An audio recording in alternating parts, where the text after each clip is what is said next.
días a todos y todas.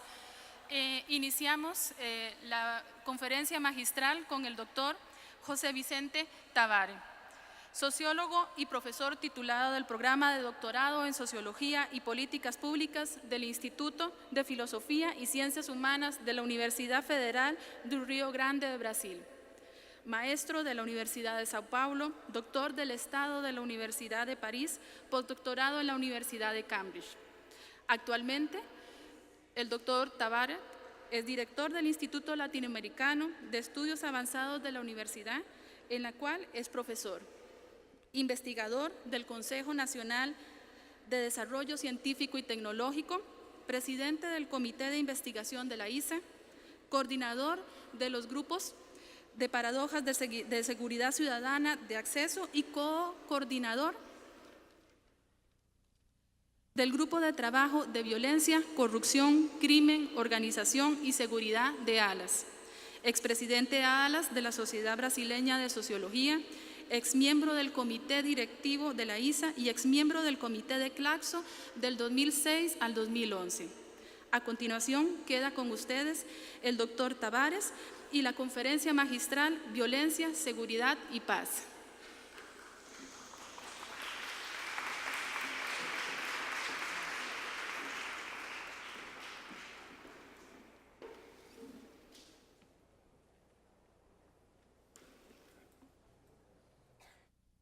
Buenas noches. Yo quisiera primero agradecer al directivo de ALAS, en nombre del profesor Marcelo Arnold, y al comité organizador de este congreso, a la profesora Nora y a todos que organizaron este tan importante congreso.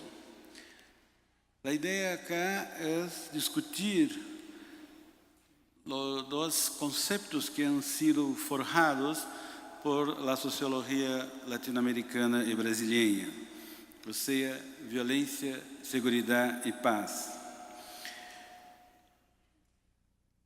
Podríamos denominar, sería el primer tema, podríamos denominar a este período histórico la era de la mundialización de conflictividades, marcada por la expansión de la producción industrial, por el adelanto del capital financiero, por la cultura postmoderna, por el uso de las tecnologías de información y por la crisis social en el espacio mundial. En este cuadro, una de las nuevas cuestiones sociales mundiales es la violencia difusa en la sociedad contemporánea, fenómeno social que puede ser llamado como una microfísica de la violencia, concepto que posibilita la comprensión de los conflictos sociales y viene a subrayar la necesidad de un debate político sobre el control social.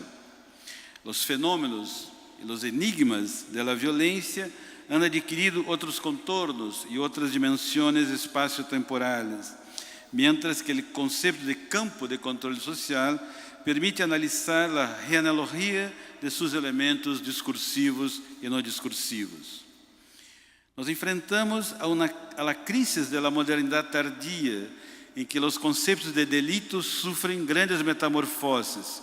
Predomina el individualismo, combinado con la privación relativa, la expansión de la desigualdad social, de la pobreza y de la vulnerabilidad.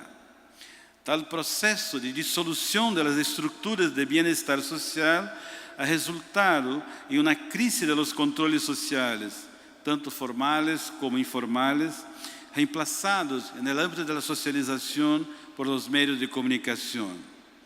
Entonces, aparece la normativización y la regulación de la experiencia social, apreciables en las tecnologías de poder centradas en la vida y la violencia del Estado, hasta llegar a un proceso de criminalización por parte del Estado de los movimientos sociales y de los pequeños ilegalismos. Por lo tanto, los fenómenos de la violencia adquieren nuevos contornos, pasando a diseminarse por toda la sociedad. Y esa multiplicidad de formas de violencia presentes en la sociedad contemporánea, la violencia política, la violencia económica o el delito económico, la violencia social, simbólica o criminal, la violencia ecológica ou a violência entre os gêneros, ou a violência entre os racismos, assim mesmo a violência em instituições como a escola, as cárceles ou os manicômios. Toda essa multiplicidade se configura como um processo de dilaceramento da cidadania, incluso como efeitos dos processos de exclusão social, se incluem as práticas de violência como norma social particular de vários grupos da sociedade, norma social presente nas múltiplas dimensões dos actos de violência.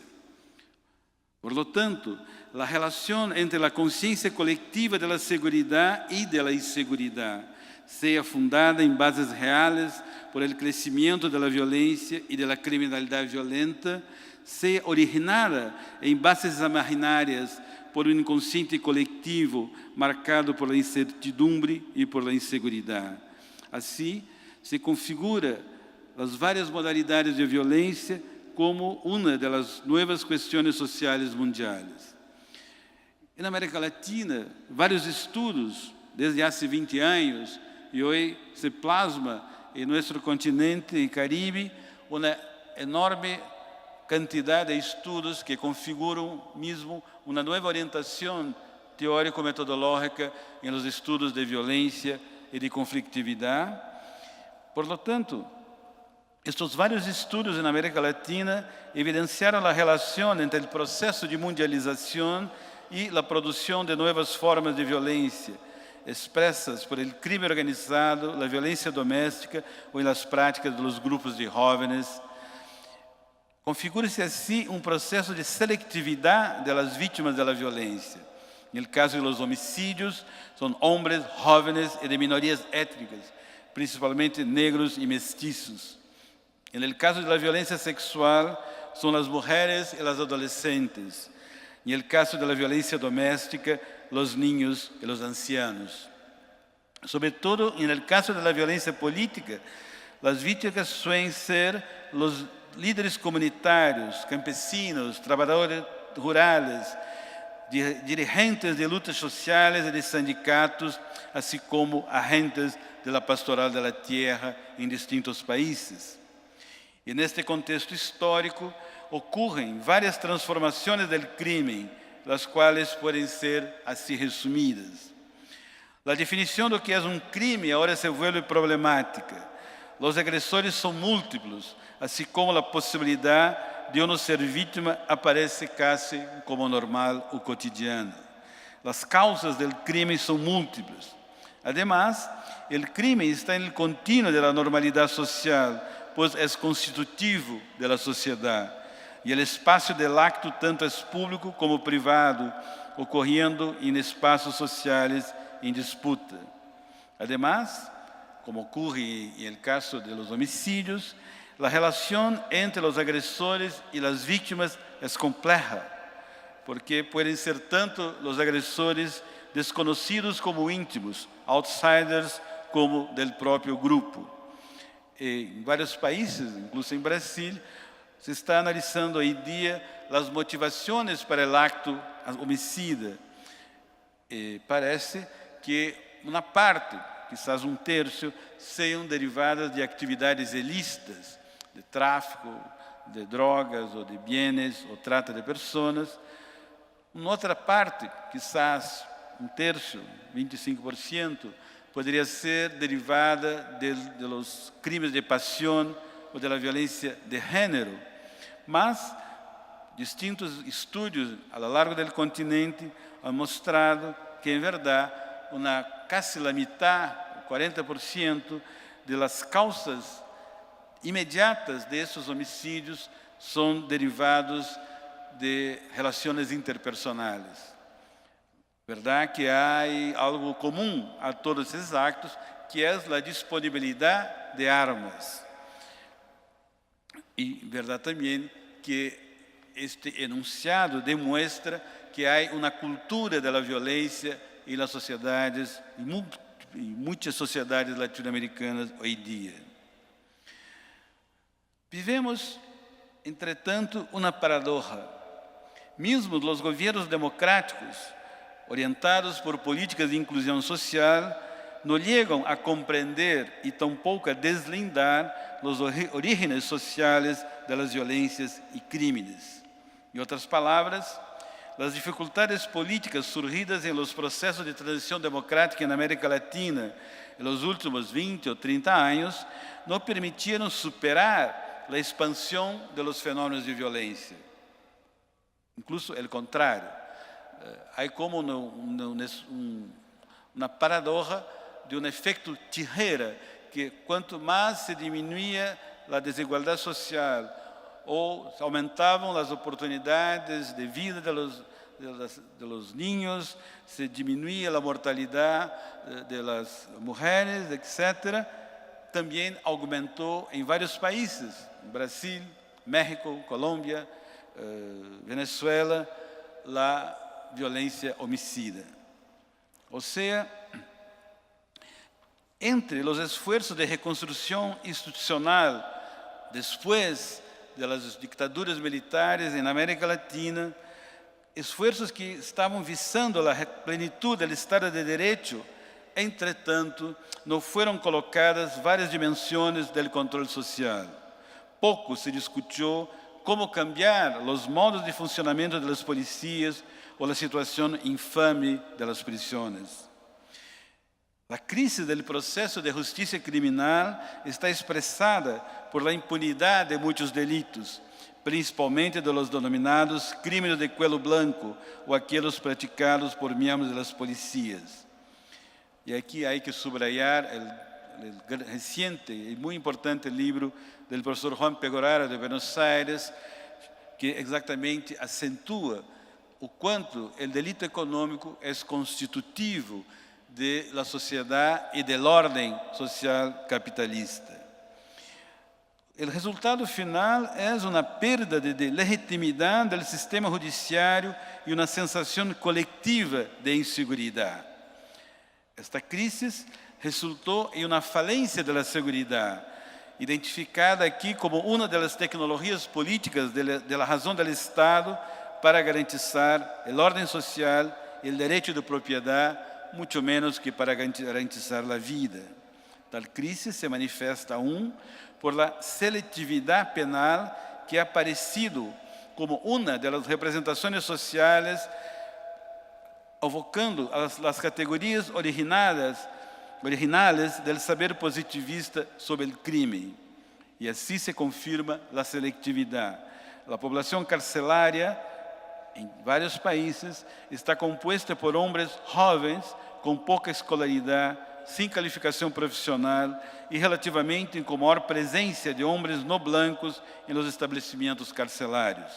Completa-se novamente a perda de legitimidade das instituições de controle social, lo que vemos, por outro lado, por el absurdo número de linchamientos ou o recurso à justiça por las próprias manos que está presente em tantos países, inclusive em Centroamérica. Em outras palavras, estamos diante de formas contemporâneas de controle social com as características de um Estado repressivo, acompanhando a crise do Estado-providência.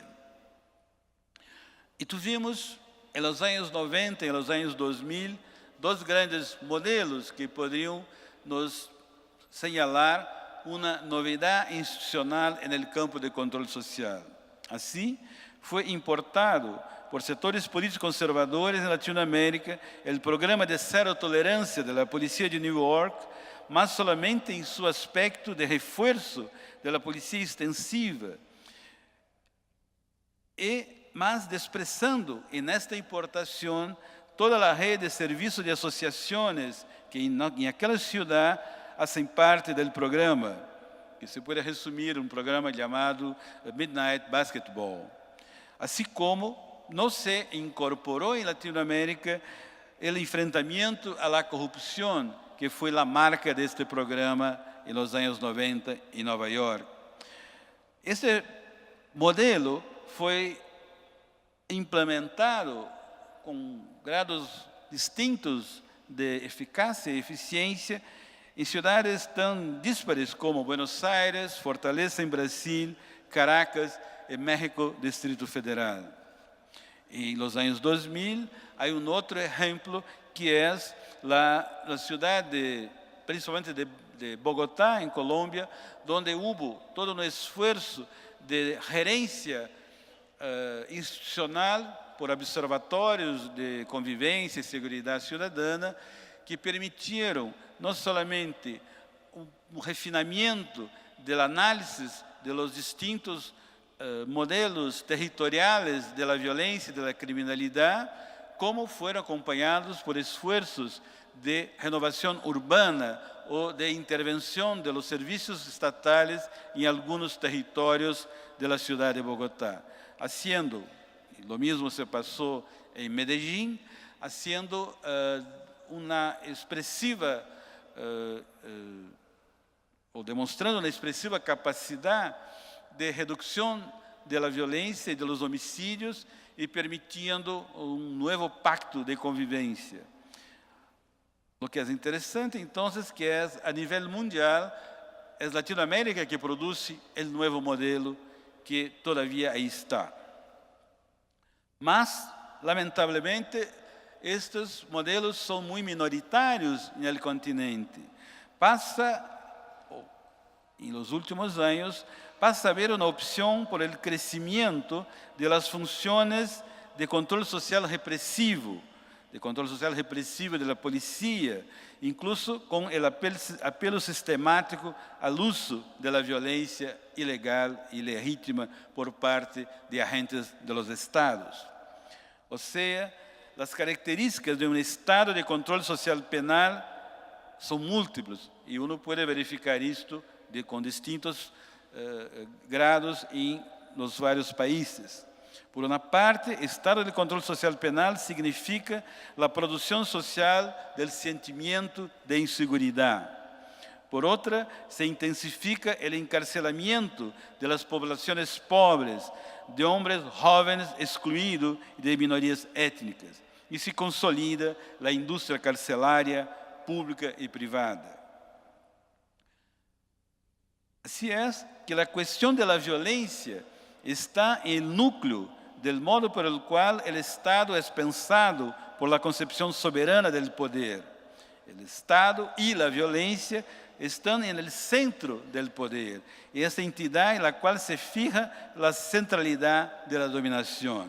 E percebimos, portanto, que existe uma crise da dominação do Estado, uma crise da hegemonia do Estado democrático, a qual favorece ou deixa emerger formas de violência. Por consequência, essas formas de violência expressam em nas distintas faces de violência difusa toda uma crise de hegemonia.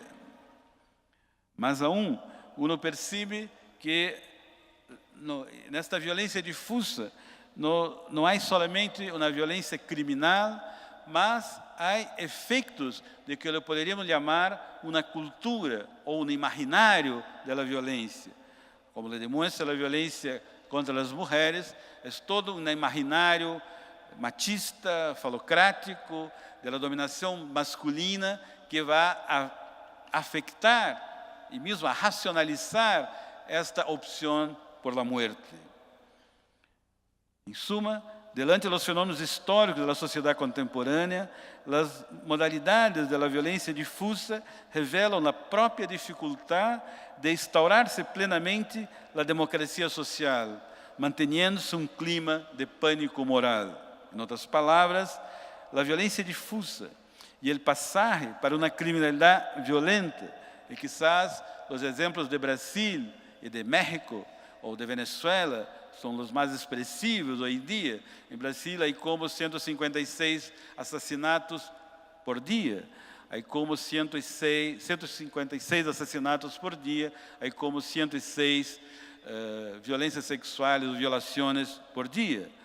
Em México, nos últimos 10 anos, como efeito da guerra às drogas por parte dos governos, houve uma desagregação da sociedade com um incremento enorme de muertes, de descuartizamientos, e incluso com a emergência de novas figuras sociais como pessoas desaparecidas ou desplaçados, como o último fenômeno que causa uma indignação general do WhatsApp. Por lo tanto, esta prevalência da violência que, contrariamente à sociologia clássica, que tanto pensou em termos de evolução, de transição dos modos de produção, ou, em outro registro, a processo civilizatório, hoje em dia uno já encontra livros com este significativo título, O Processo Decivilizatório. Isso nos leva a uma discussão sobre os modos de produção da segurança no Estado moderno.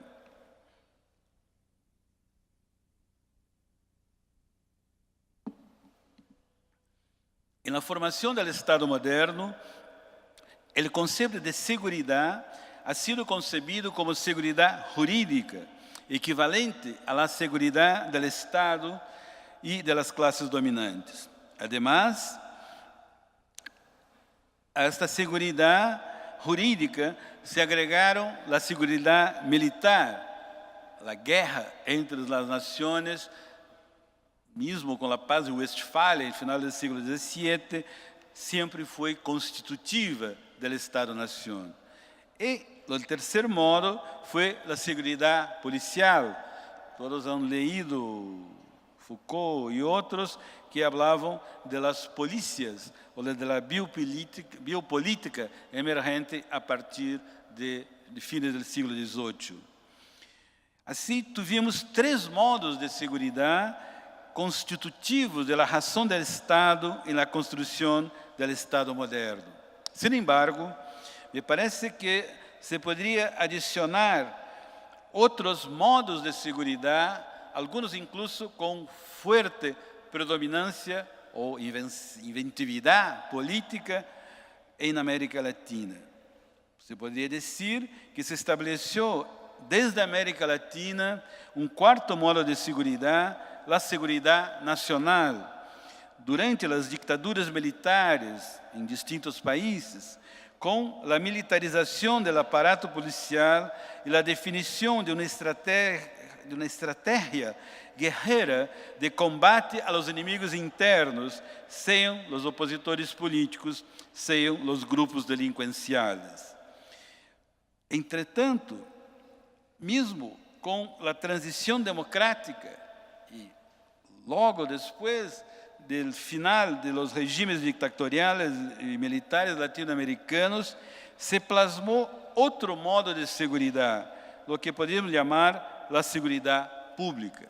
Em verdade, em Brasil, Argentina e outros países, não havia acúmulo de conhecimento, de experiências e de reflexões teórico-políticas que podiam haver permitido uma inovação como houve em outros campos, como em educação, como em saúde, mesmo em questões de gestão pública, como o pressuposto participativo desde Porto Alegre e de tantas outras cidades.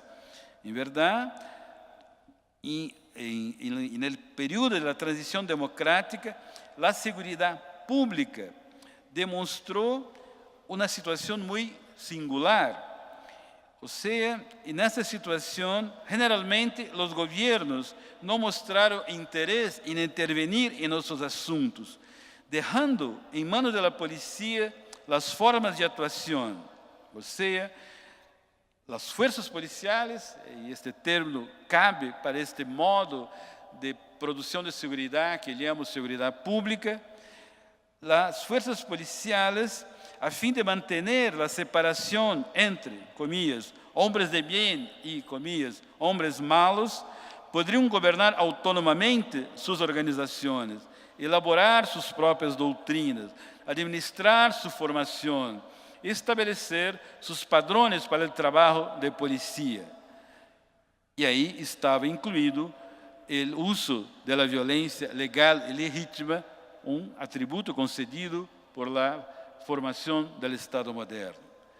Entretanto, Quando foi necessário, os governos mostraram indulgência respeito ao exercício da violência ilegal e ilegítima, acunhando uma brutalidade policial, quase sempre social e etnicamente selectiva.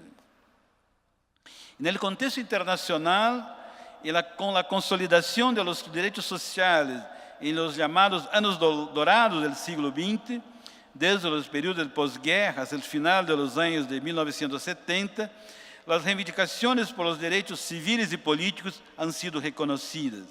E nessa época, tales temas começam a aparecer em las lutas sociais, desde as manifestações dos negros em Estados Unidos hasta a rebelião de maio de 1968 em vários países, ou, por exemplo, os movimentos de protesta estudantil que são periódicos em nossas sociedades.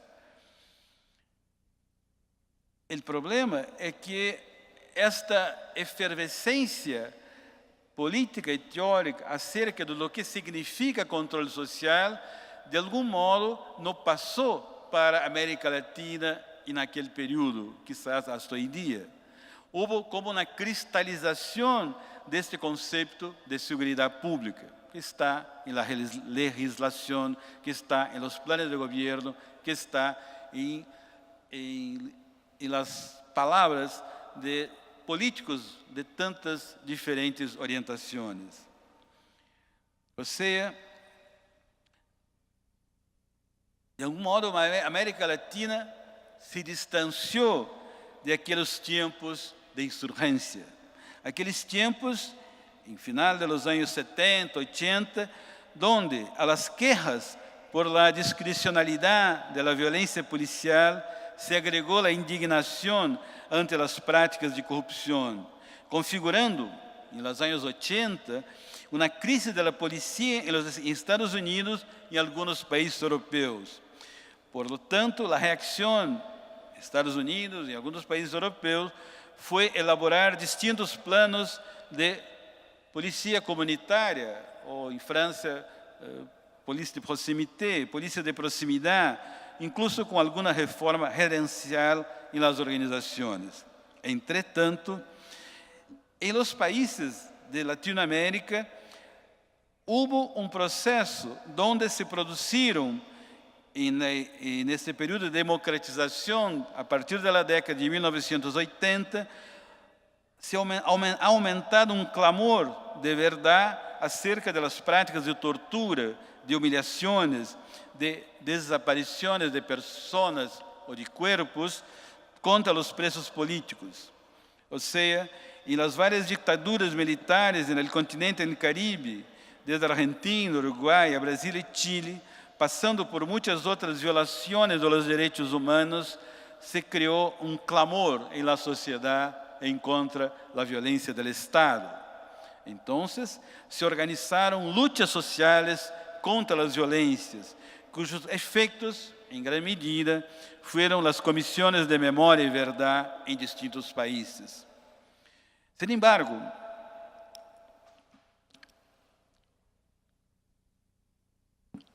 as dificuldades políticas originárias em seus processos de transição democrática resultaram em que não houve, em los esforços que foram interessantes, de reconstrução institucional, objetivando a plenitude do Estado de Direito, não houve, de modo paradoxal, o questionamento de várias dimensões do controle social. Em particular, não se discutiu em profundidade os modos de funcionamento das polícias, os modos de funcionamento da justiça penal, ou toda a violência simbólica cristalizada na legislação penal repressiva de estes países, assim como pouco se preocupou com as cárceles, que, na maioria dos casos, tem sido o depósito de homens infames. Na última década, por lo tanto, a questão da segurança se tornou mais complexa e, por lo tanto, este modo de segurança de seguridad pública resulta obsoleto, resulta incapaz de atender a los nuevos reclamos de una democracia radical. Esta complejidad deriva, por un lado, por la supuesta ineficacia e ineficiencia del sistema de justicia penal y criminal al crecimiento y diferenciación de las acciones sociales, socialmente criminalizadas, o a los nuevos fenómenos criminalizados y en la modernidad tardía, como el delito del tráfico internacional de drogas, de mercancías o la trata de personas.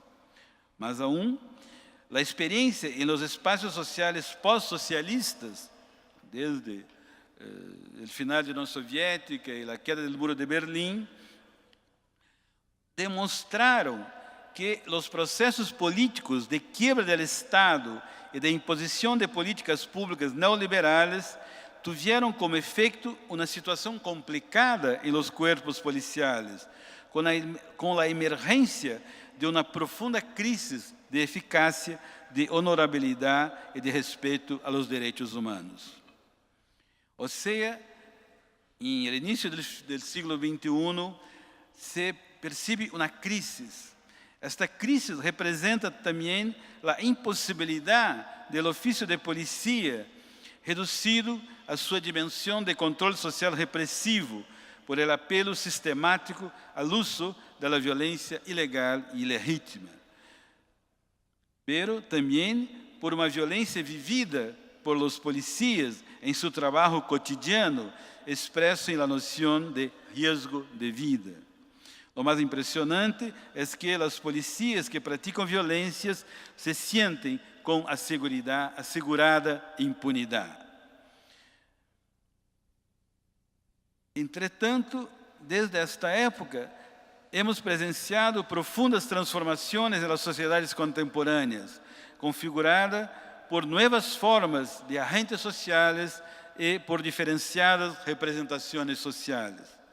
No por otras razones, en la década de 90 estuvo marcada por una sucesión de reuniones internacionales debatiendo la cuestión de la violencia, de la seguridad, del modo de control social.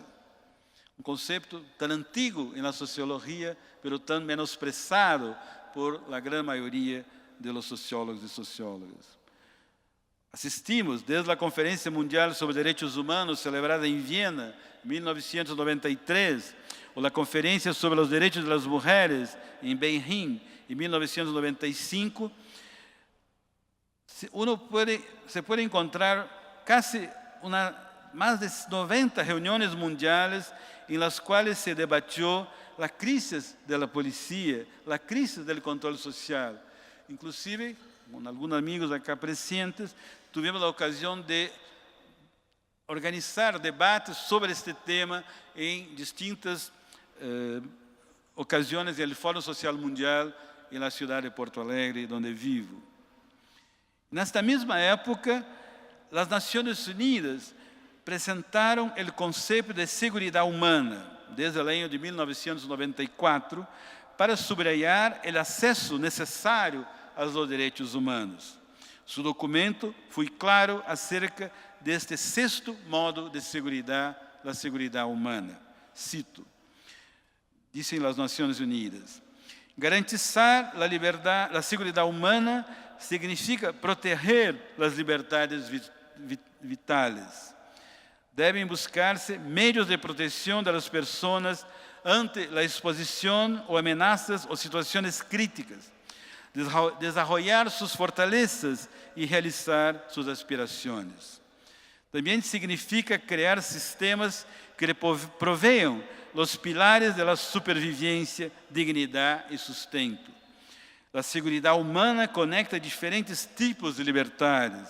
La libertad de vivir sin necesidad ni miedo y la libertad para actuar en nombre de sus intereses personales.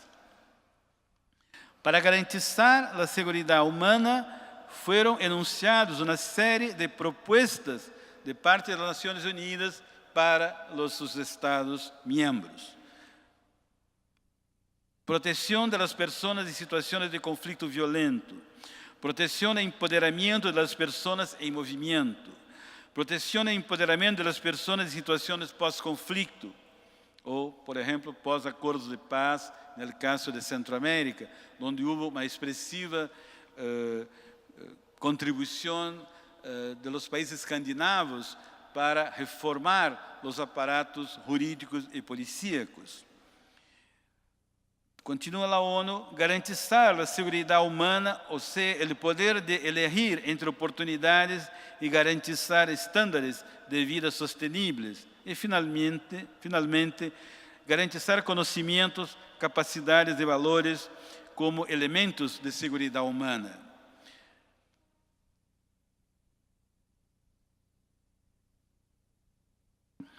As Nações Unidas, desde então, han venido alentando a las naciones para construir redes de actores públicos e da sociedade civil com a finalidade de elaborar normas, realizar atividades integradas e observar os progressos na implementação da segurança humana no mundo. E significativamente houve cambio de paradigma. Cito, disse Nações Unidas, a atenção já não deve concentrar-se só no Estado, sino que deve incluir a segurança das pessoas, a segurança humana. E, por exemplo, em Colômbia, em Medellín, com grande participação do professor Pablo Angarita, da Universidade de Antioquia, houve a experiência de uma segurança humana desde abaixo, ou seja, a ideia de construir este modo de segurança com a participação das organizações sociais, das associações de bairro, vecinos, etc. Ou seja, o conceito de segurança humana já significou uma primeira fractura e naquele conceito, seja de segurança nacional, seja de segurança pública, heredados da transição hacia a democracia. Pero houve outra. E neste quadro de fracturas ou de rupturas de los dispositivos de segurança, surgem forças de crítica e de resistência a los processos de reprodução da violência simbólica e a las representações sociais de insegurança. E neste marco, nascem as concepções de sétimo modo de segurança. Trata-se de desarrollar o conceito de segurança cidadana e o contexto da mundialização. Significa a construção de controle social formal e informal, não violento e transcultural, que se refere às práticas emancipadoras de grupos sociais de cidadãos em sua vida cotidiana. O interessante é que, por exemplo, em Brasil, se começou a discutir esse conceito já no marco da discussão sobre a nova Constituição de 1988, a Constituição Cidadana, que foi o momento em que distintos movimentos sociais, por uma saúde pública, por uma enseñança pública, encontraram ressonância, mas que as forças por la segurança cidadana todavia eram débeis, inarticuladas e sem substância teórica. Verdade que houve momento, no final dos anos 90, que organismos internacionais, como o BID, adoptaram este conceito a seu modo e desde então han proporcionado auxílio a distintos governos para transformar seu aparato de segurança orientados agora por este conceito de segurança cidadana. Por lo tanto, há novo campo intelectual de conflitos teórico-políticos sobre este mesmo conceito. E a versão que aqui exposto, o desenho da segurança cidadana supõe uma orientação impulsada por la multiculturalidade, por el respeito da diferença e por el reconhecimento da diversidade social. Trata-se de lutas sociais situadas em los três princípios do reconhecimento: o afecto, o direito e a solidariedade, como propõe Honneth. Lutas contra o agravio moral, ou seja, lutas contra a violação y por la integridad física, luchas contra la disposición de derechos y contra la exclusión, y luchas contra la indignidad.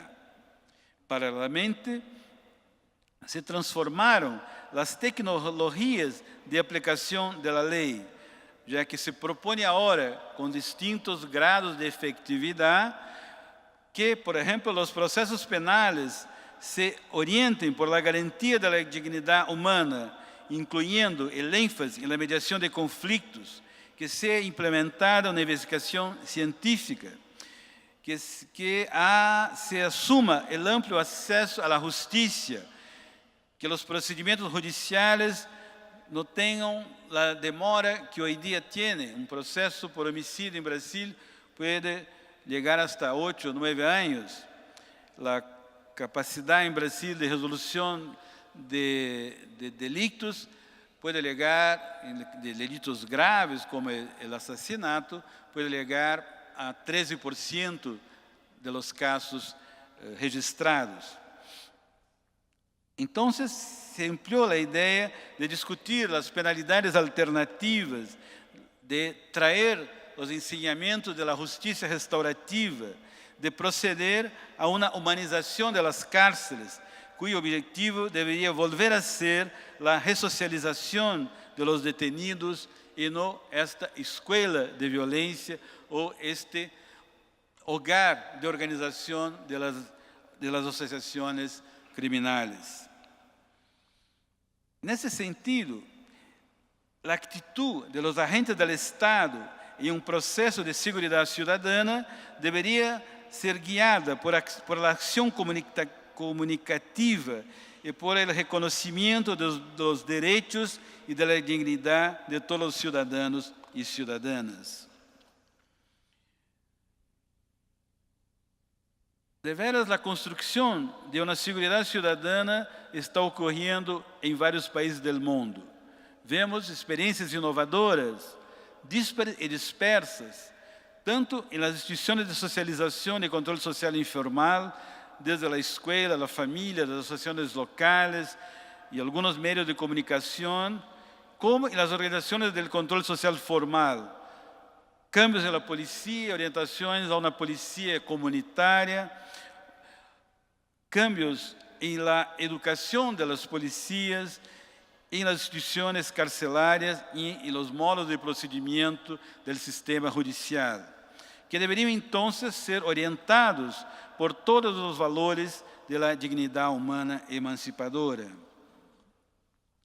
E aí que poderíamos suponer, a partir da experiência brasileira e dos últimos anos, mas também, quizás, em outros países, que estamos diante de 4 tipos ideais de polícia, presentes em campo conflitivos, como agentes de tensão.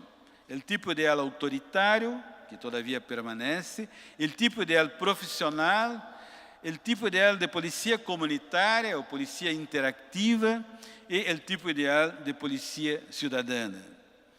E nesse contexto de disputas por tipo ideal de polícia, são relevantes as experiências acerca deste tipo de polícia comunitária ou de polícia de proximidade, mediante a incorporação de experiências que estão acontecendo em Canadá, em França, em Estados Unidos, em Inglaterra, assim como em Brasil, Argentina e, como o professor Julio Soler lo demonstra, acá também em Costa Rica. Pero há problemas, estamos como em uma transição, como disse a física quântica, processos não lineares, não é uma transição teleológica, vivimos uma transição ou uma tensão intermitente contínua. Por exemplo, isto aparece em todas as academias de polícia na América Latina. Aí uno pode poner uma questão muito simples: como se constrói polícia? ¿No? Andando por distintos países, o que mais me chamava a atenção era que os policiais diziam: eu perdi anos em la academia e depois que aprendi em la vida prática. O que é um engano, porque uno não percebe que o senso prático de hoje dia é configurado por el saber científico del passado. Ou seja, este senso prático, em verdade, continua a ser uma aplicação de uma criminologia positiva, de um direito positivo, de uma atitude de estigmatização de distintos grupos sociais. O que podemos encontrar, então, em várias academias de policía na América Latina é uma forte orientação jurídica, com ênfase no direito penal de orientação positivista, ortodoxa e dogmática, e incluso, hasta pouco tempo, com várias assinaturas de concepção militarizada, incluso o combate anti-guerrilha, e muito pouco de formação em tarefas policiais específicas. Tive a oportunidade de andar por distintos países, muitas vezes eu encontrava que a tarefa de investigação criminal não recebia mais que 10% de todo o total das assinaturas nas escolas de polícia. Ou seja, as academias funcionavam, e algumas todavia funcionam, e os moldes de uma instituição total orientadas para a reprodução da cultura policial tradicional, ou seja, formalista e autoritária. Então, neste processo de transição democrática, alguns se colocou a tarefa de como cambiar esta situação. Ou seja, tal situação da enseñanza nos puso frente a um dilema. Como cambiar a formação dos policias de uma orientação marcada por el direito positivo e formalista para uma orientação que incorpore a contemporaneidade do saber crítico em ciências humanas e no direito, com a inclusão de disciplinas como direitos humanos, como relações de gênero, como violência, como sociologia da conflitividade em los cursos. Houve interessantes experiências em Latinoamérica, não? Aí na Argentina, aí em Brasil. Em Brasil, por exemplo, nos anos 90 finales dos anos 90, começaram processos de colaboração entre universidades públicas e algumas privadas e escolas de polícia. E lo singular é que, na maior parte das vezes, foram as polícias militarizadas, as polícias ostensivas, que procuraram as universidades. Eu mesmo, quizás em outubro de 92, eu era vice-reitor da universidade, naquele momento, vice-reitor de investigação, vieram 5 coroneles, e os recebi com muito temor, por supuesto.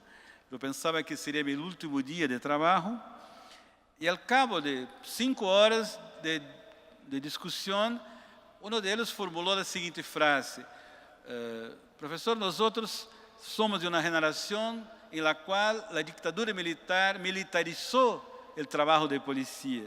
E agora queremos transformar essa instituição para uma instituição para a democracia.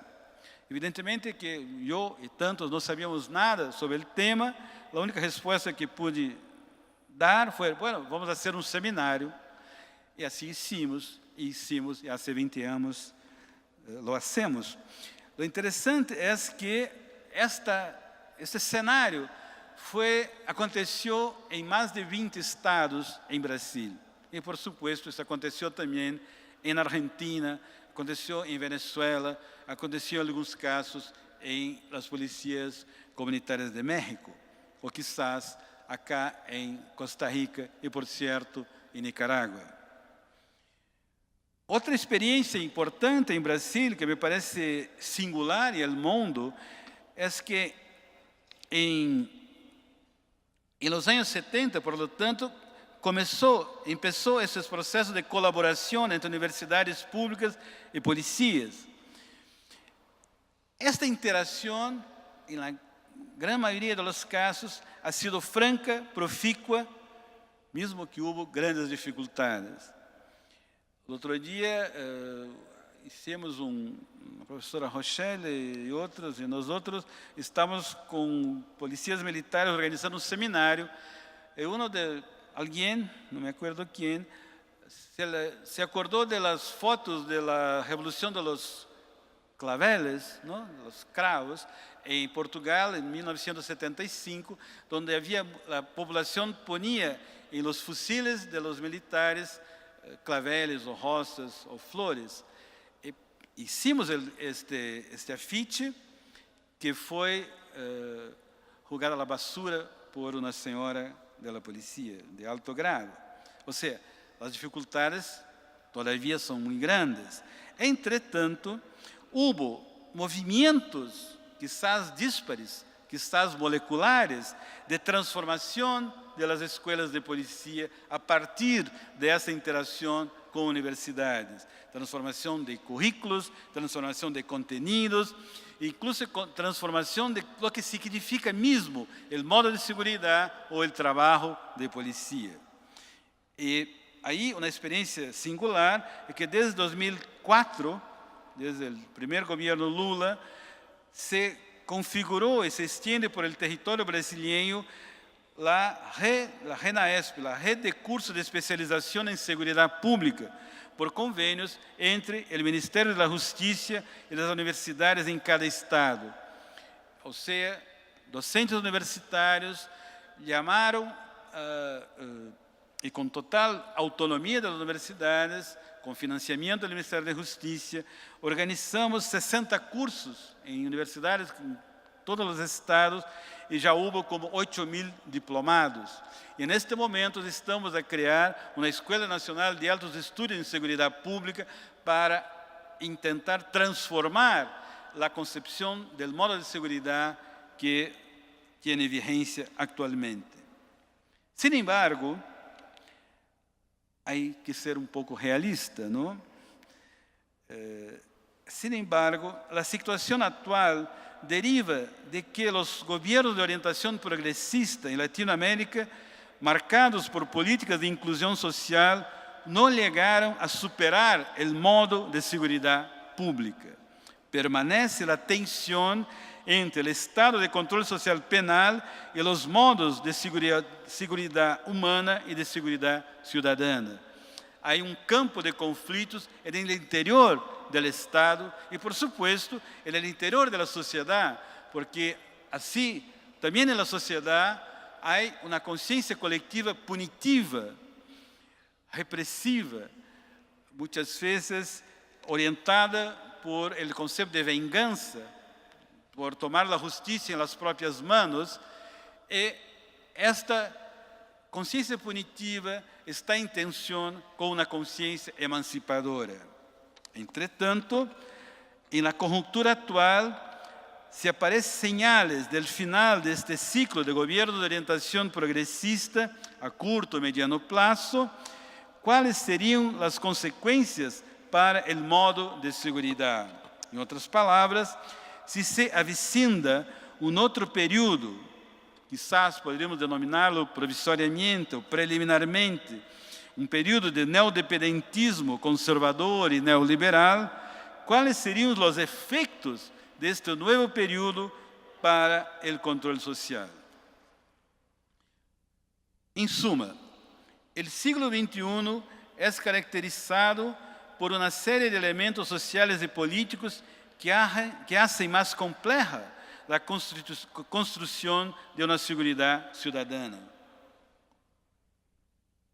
Como vimos, a violência difusa que produz dilaceramento da cidadania, o rompimento da ética em la atividade pública, a disseminação da corrupção entre empresas públicas, administração, empresários, políticos, a mundialização do tráfico de drogas, de armas e de trata de seres humanos.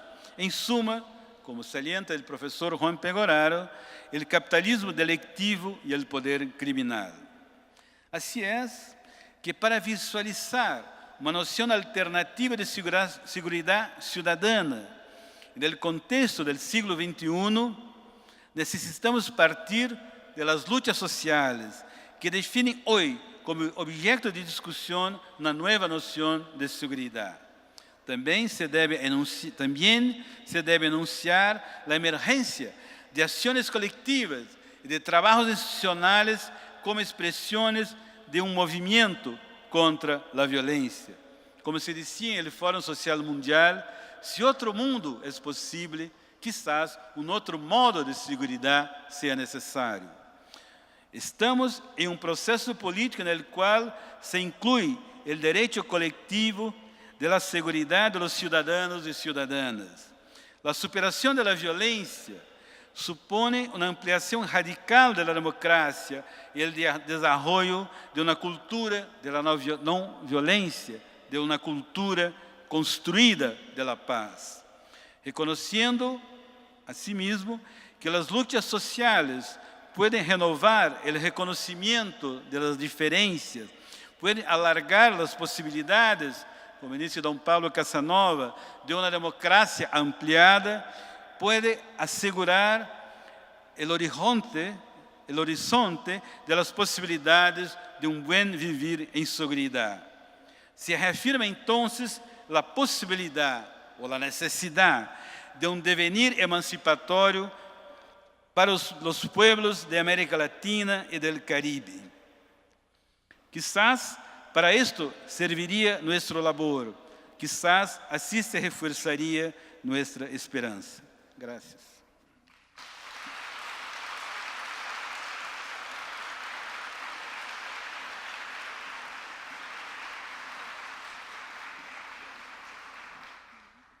Destacando la importancia del análisis y la discusión en torno a la violencia y la seguridad en nuestros países, agradecemos al doctor Tavares por su participación y su presentación y con ello damos concluida la conferencia magistral del día de hoy. Muchas gracias.